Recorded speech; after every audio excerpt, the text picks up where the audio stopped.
그럼 지금부터 제28차 최고위원회의를 개의하겠습니다. 어제 판문점에서 남북미 정상의 전격적인 만남이 이루어졌고 사실상의 미국 정상회담도 있었습니다.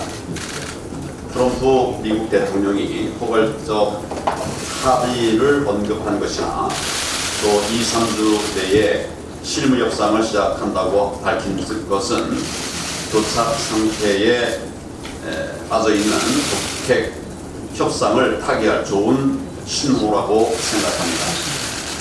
저는 이번 판문점 회동의 역사적 의미를 긍정적으로 평가하면서 앞으로의 협상이 순항하기를 기대합니다. 하지만 북핵 폐기라는 본질적 목표를 이루어가기 위해서까지는 아직도 많은 난관이 기다리고 있는 것이 사실입니다.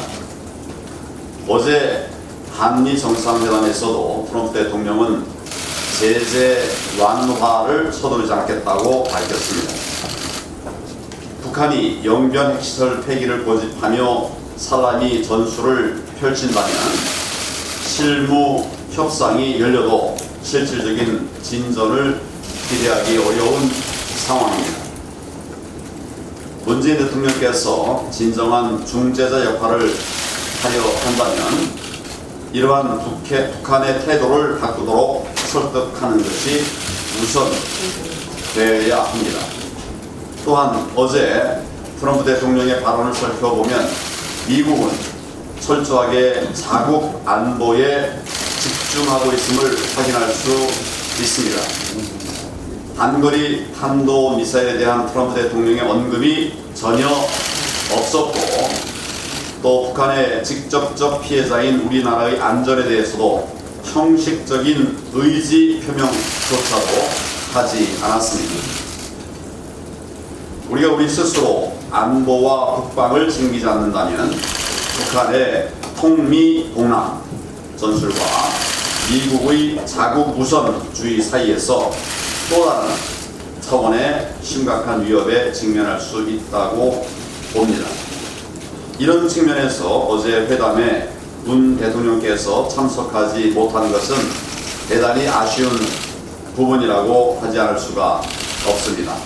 대통령께서 대화 외에 평화를 이룰 방법이 없다고 하신 것도 안보 상황을 지나치게 낙관한 것은 아닌지 짚어봐야 할 대목입니다.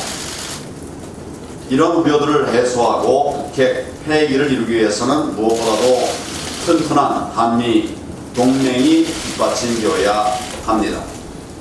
그런데 문재인 대통령은 지난주 내외신 인터뷰에서는 영변 핵시설만 폐기되면 되돌릴 수 없는 단계라고 하더니 또 이번에는 비핵화의 입구라는 사뭇 다른 입장을 내놓았습니다.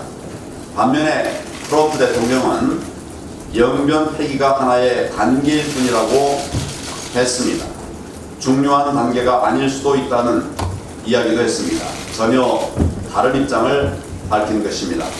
이처럼 우리가 비핵화의 기본 원칙조차 불분명하고 또 더욱이 한미 양국이 서로 다른 생각을 가지고 있다면 앞으로의 협상에서 우리의 자리가 더욱 좁아질 수도 있습니다. 우리의 원칙을 확고하게 세우고 한미 간 간극을 좁히는 것만이 북핵 폐기로 가는 가장 빠르고 정확한 길이라고 생각합니다.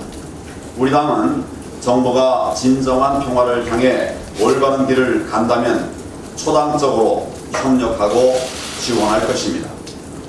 하지만 우리 국민의 안전을 위협하는 잘못된 길을 고집한다면 이를 바로잡기 위해 국민과 함께 맞서 싸울 수밖에 없습니다.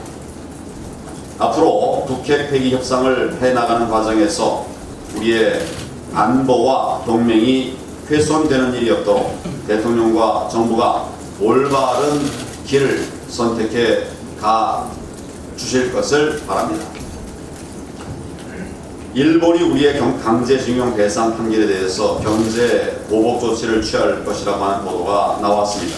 먼저 일본의 이러한 조치는 사태를 악화시킬 뿐이며 또 한일 관계 개선에 전혀 도움이 되지 않는 만큼 한일 일본 정부의 신중한 처신이 있어야 한다는 점을 분명히 지적하지 않을 수가 없습니다.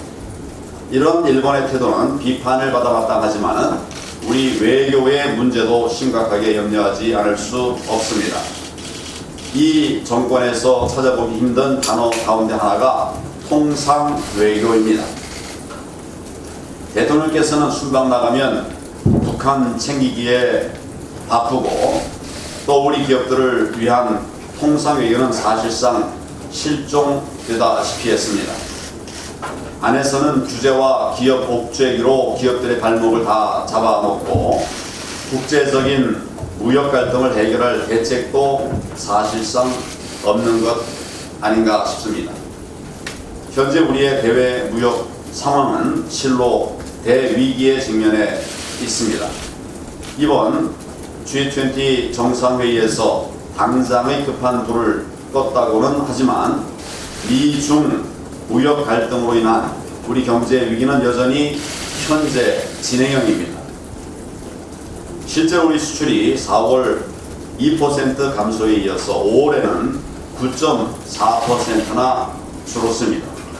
특히 대중국 수출은 5월에 20.1% 감소했습니다. 한일 갈등으로 지난 5개월간 양국 교역도 9.3%나 감소했습니다. 이처럼 수출길이 막히니 경제의 어려움도 더 커질 수밖에 없습니다.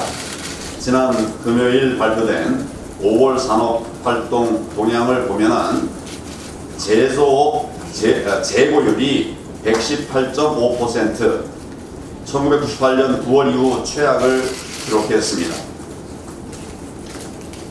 제조업 가동률도 71.7%로 추락해서 외환 위기 이후 최저였습니다. 공장 10곳 중 3곳은 놀고 제품을 만들어도 재고만 쌓이고 있습니다.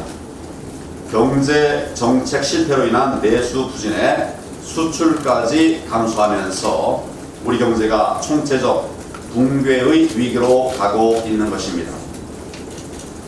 결국 대통령께서 잘못된 생각을 바꾸지 않으면 우리 경제는 갈수록 더 어려워질 수밖에 없습니다. 국내적으로는 반기업, 반시장 정책을 즉각 폐기해야 합니다. 대외적으로는 남북 관계만 챙기는 외눈박이 외교에서 벗어나서 경제적 실익을 우선하는 통상 외교로 방향을 키워가야 할 것입니다. 수출 지역 다변화를 위한 외교적 노력을 강화하고 기업들의 수출 경쟁력 강화도 적극적으로 지원해야 할 것입니다.